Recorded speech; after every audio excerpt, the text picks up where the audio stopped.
Olá pessoal, sejam bem-vindos. Na última aula, no último vídeo, a gente estudou o teorema da capacidade do canal.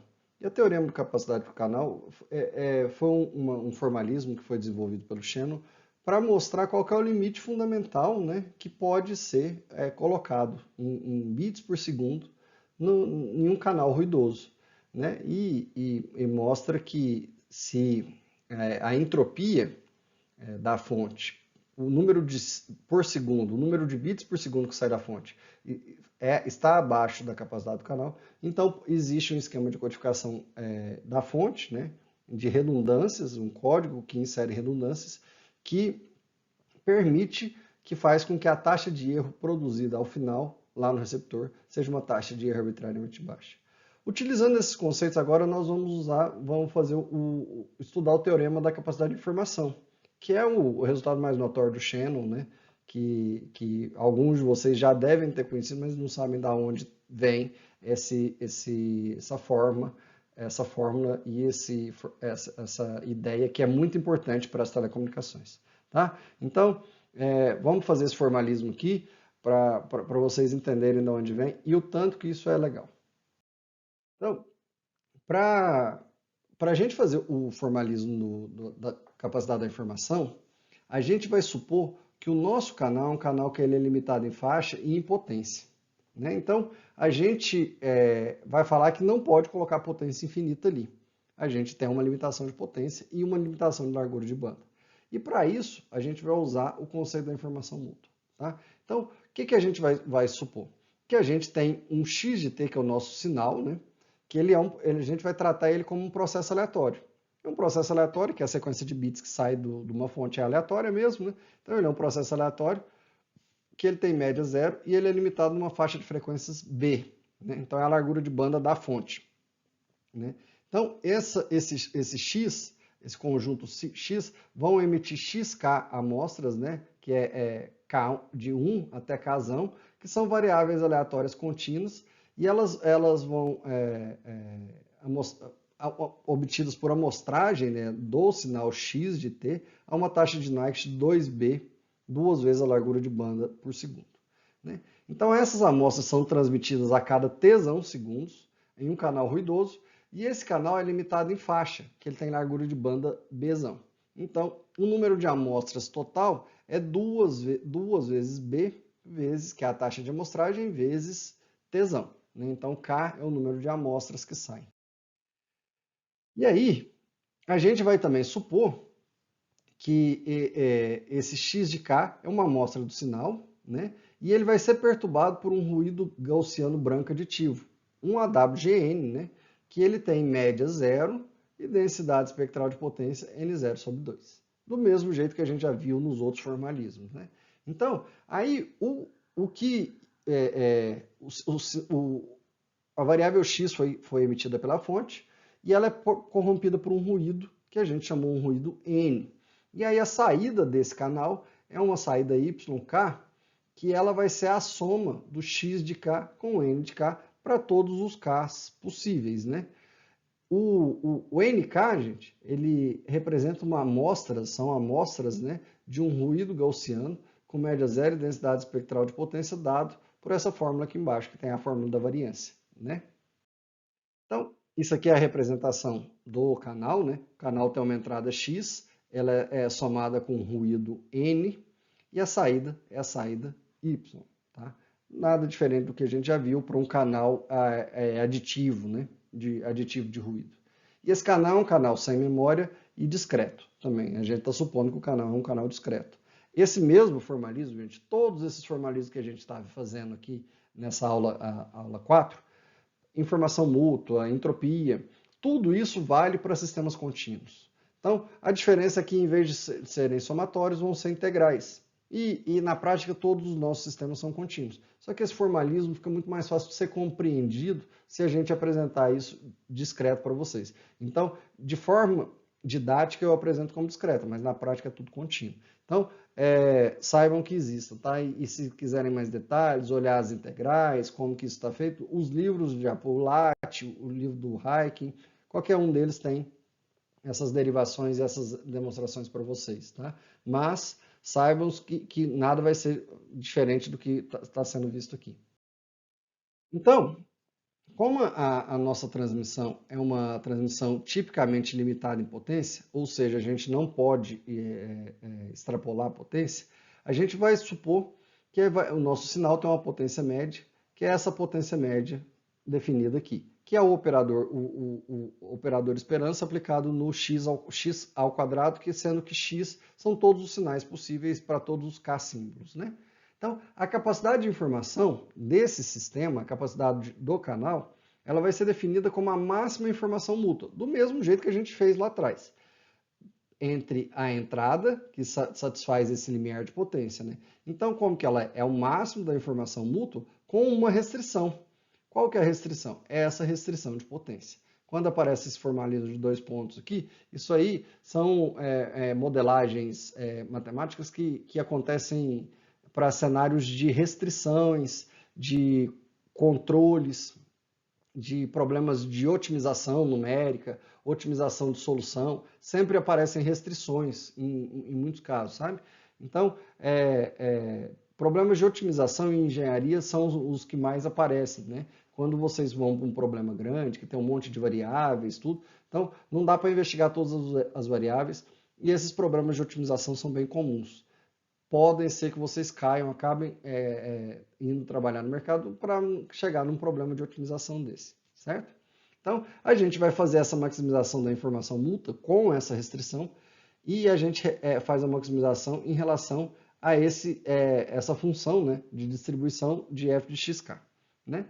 Então, como que a gente vai escrever essa informação mútua? A informação mútua, a gente vai escrever, ela pode escrever como a entropia de x menos a entropia de x condicionada a y, ou a entropia de y menos a entropia de y condicionada a x, que a gente viu nos vídeos anteriores, no segundo vídeo dessa aula 4, a gente viu que elas são equivalentes, certo? Então, para desmembrar aquela fórmula, tem uma das entropias lá, que é a entropia de y condicionada a x. Vamos entender o que isso é. A entropia é a incerteza que a gente tem sobre y, ou sobre o que está chegando lá, condicionada a y, é condicionada a x. O que é x? É o que saiu, né? O que foi emitido. Só que a gente já conhece x. Então, nesse cenário, uma incerteza, que é essa expressão que está aqui embaixo, ó, essa incerteza é uma incerteza sobre o que vai ser recebido quando a gente conhece o que foi enviado.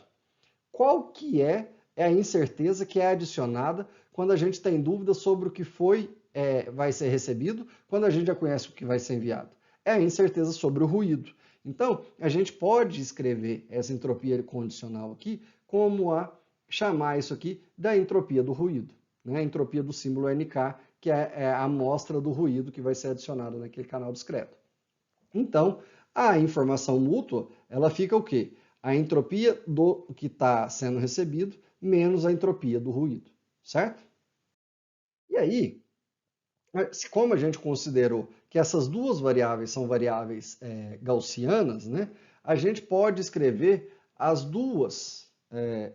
duas entropias dessa seguinte forma. Essa aqui em cima é a entropia do que está sendo recebido, do y, né, e aqui embaixo a entropia do ruído, né, que tem uma expressão que leva em consideração a variância. Aqui em cima é a mesma expressão, né, só que a variância e a potência do sinal, certo? E aí, ó, fazendo a maximização relacionando as duas, a gente chega na condição da capacidade do canal, que era aquela informação mútua ali, né? Uma menos a outra, a gente chega nisso aqui, né? Essa expressão, que é meio log 2 de 1 mais P sobre a variância do ruído. Isso aqui em bits por transmissão. Por transmissão. Só que vocês lembram que a gente estava transmitindo, o número de bits, ele era... a gente vai usar isso aqui K vezes, e K era 2 vezes BT, que era a taxa de Nyquist de amostragem, 2 vezes a largura de banda, vezes em T segundos, né? Então, multiplicando isso aqui por 2 vezes BT,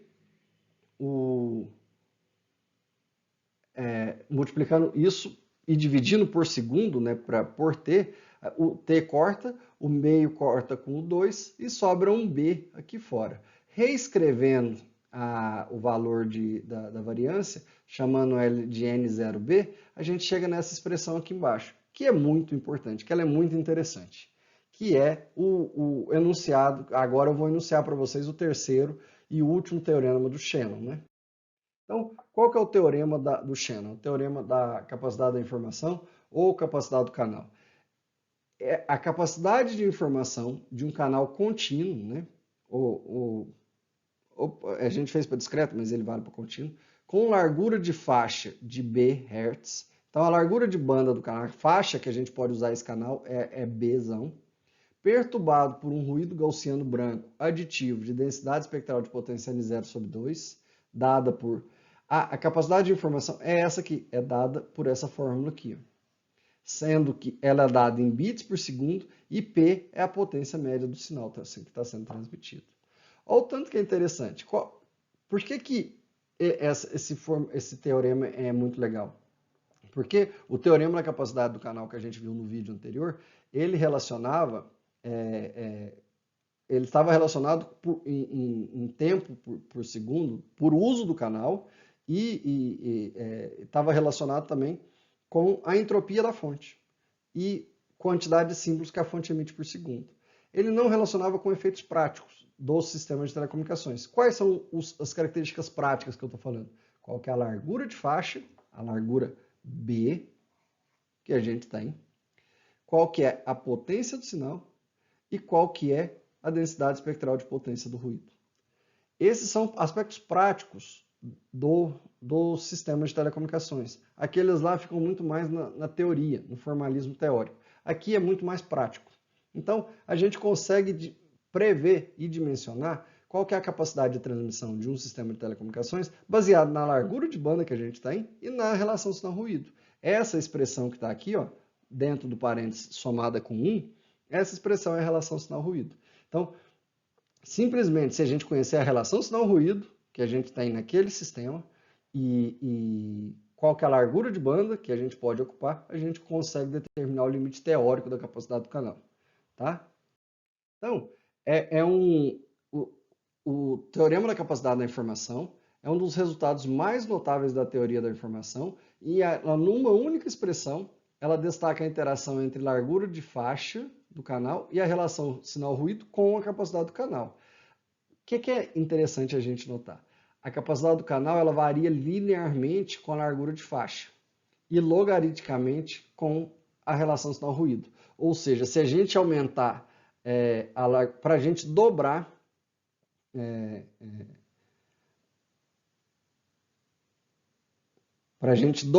vamos fazer isso, para a gente dobrar, né, a capacidade do canal, a gente precisa dobrar a relação sinal-ruído. Não, dobrar a largura de banda. Ou seja, é linearmente. Dobrou a largura de banda, dobra a capacidade do canal. Mas para a gente conseguir o mesmo resultado dobrando a relação sinal-ruído, a gente tem que quadruplicar a relação sinal-ruído para provocar uma dobra, aproximadamente, porque tem um somado ali. A gente tem que quadruplicar a relação sinal-ruído para provocar uma dobra na capacidade do canal. Certo? Então, dessa forma é mais fácil aumentar a capacidade do canal aumentando a largura de faixa do que aumentando a relação sinal-ruído. Certo? Outras implicações. Para uma dada relação sinal-ruído, é possível transmitir a uma taxa C bits por segundo. A taxa para uma determinada relação sinal-ruído, é possível transmitir a uma taxa de C, sendo que C é a capacidade do canal, bits por segundo, com uma probabilidade de erro arbitrariamente baixa, se a gente usar um esquema de codificação do canal suficientemente complexo. Isso é uma consequência do segundo e do terceiro teorema de Shannon. Só que não é possível transmitir uma taxa maior que C bits por segundo com qualquer esquema de codificação. Se a gente quiser transmitir uma taxa maior que C, a gente não vai fazer isso se a gente quiser uma taxa de erro arbitrariamente baixa. Agora, se a gente aceitar erros, que é errar bastante, então aí a gente pode transmitir em cenários maior que C. Ou seja, o teorema da capacidade do canal define um limite fundamental para a taxa de transmissão livre de erros, né? Ou com taxa arbitrariamente baixa, em um canal gaussiano, né? Com uma dada relação sinal-ruído, um canal de ruído gaussiano, ruído AWGN, com uma dada relação sinal-ruído e limitado em largura de faixa, certo? Isso é o mais interessante que o Shannon provou. E aí eu vou mostrar para vocês, agora num exemplinho, do quanto isso é interessante. Então vamos fazer esse exemplo. A gente vai considerar um canal AWGN, que é um canal aditivo, branco, gaussiano, né? E que ele é limitado em largura de faixa. Qual que é a largura de faixa? 3,4 kHz. Pensem sobre esse valor. Da onde vem esse valor, 3,4 kHz? Eu daqui a pouco falo para vocês. E a gente vai ter uma potência de recepção, uma potência de saída do canal igual a 1 picowatt. Tá? Então a gente vai limitar a potência do canal em 1 picowatt. A gente quer, qual que é a capacidade do canal? Considerando que o mesmo está submetido a uma temperatura equivalente de ruído de 200 Kelvin. A temperatura de ruído de 200 Kelvin é como se a gente simulasse que ele tivesse um ruído térmico, e a temperatura desse resistor, dessa fonte de ruído, é 290 Kelvin, certo? E aí, vamos determinar também a relação sinal-ruído em dB. Fazendo mais para frente eu falo da largura de banda com vocês. O que é esse 3,4? Por enquanto, vamos fazer as contas. Então, qual que é a capacidade do canal? A capacidade do canal é B log 2 de potência sobre a densidade espectral de potência vezes a largura de banda, né? Então, essa N0B, a gente pode substituir isso aqui por K, o K sendo K a constante de Boltzmann, vezes T, vezes B, T a temperatura. Ou isso aqui a gente pode chamar de relação sinal-ruído. Qual que é a relação sinal-ruído, então? É P sobre KTB, né? A potência que a gente falou que estava sendo recebida lá era 1 picowatt, que é 1 vezes 10 a menos 12. O K é a constante de Boltzmann, 290 Kelvin, e a largura de banda é 3,4. Isso dá uma relação sinal-ruído para a gente de 75 mil. Ou significa que a gente tem uma relação, o nosso sinal é 75 mil vezes maior que o nosso ruído. Tá? Como que isso aqui é em dB, esses 75 mil? A gente faz um 10 log, isso aqui dá uma relação sinal-ruído de 48 dB. Beleza? Então, 48 dB, se a gente jogar isso na fórmula, lá na fórmula da relação sinal, da capacidade do canal, a gente na fórmula não pode jogar o valor em dB, né? Tem que jogar o valor em numeral, em algébrico, né? Então, fazendo isso aqui, ó, que era a largura de banda vezes log 2 de 1 mais isso, então log 2 de 1 mais 75, quase 75 mil, eu estou usando aqui log na base 10, então é log na base 10 dividido pelo log na base 2 para fazer a conversão, né? Vezes 3,4 vezes 10 a terceira. Isso aqui dá uma capacidade do canal de aproximadamente 55 kilobits por segundo. Agora eu vou fazer uma pergunta para vocês. Vocês conhecem esses números? Que números são esses? O que significa 3,4 de largura de banda?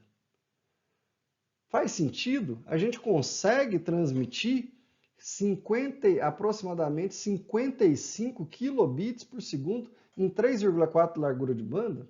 Faz sentido isso? Faz, gente. Vocês provavelmente são muito novos, vocês provavelmente não usaram isso, mas eu usei. Isso é um cenário de transmissão de dados numa linha telefônica de voz. Eu usei internet de escada. E a internet de escada, quando a gente conseguia conectar em umas taxas muito altas, as taxas muito altas de conexão eram um modem que era 56 kilobits por segundo. Então, a gente usava um canal de voz de 3,4 kHz para transmitir até 55 kilobits por segundo. É isso que aconteceu. Por que isso aconteceu? O teorema do Shannon.